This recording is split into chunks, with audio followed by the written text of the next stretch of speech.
კასტინგი თუ რაცხა საროსკიპოების ლეგალიზაციაზე რო დაიწყეს ლაბარაკი, ვერცი ქუჩაში პირველივე გამლებს, როგორი აზრის ბრძანდებით ამაზე თქვა. როგორი და ძალიან კარგი აზრის ვარ გინარზვაია. ხომ ხედავ მთავრობა ყველანაირად გვიწყობს ხელებს. კაცი თუ ხარ, ხალი გჭირდება, აბა როგორ კაც?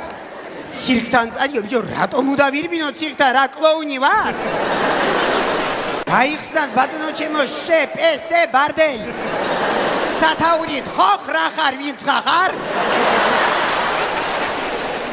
იქ მომსახურე ბოსები მამაჭიათ შრომელ ხალებს ღირსების ორდენი ჩამოვკიდოთ. ყველას კიდია მაინც. და განსაკუთრებული დამსახურებისთვის ნება მივცეთ სახლში წეიღონ სამუშაო. ბიჭო, ხალები წყნარად იქნებიან რომ ეწოდინებათ ქმარი კი არ დაბოდიალობს სადღაც ჯანდაბაში. არამედ კულტურულად ისვენებს ხო ხარ ვინც ხარ.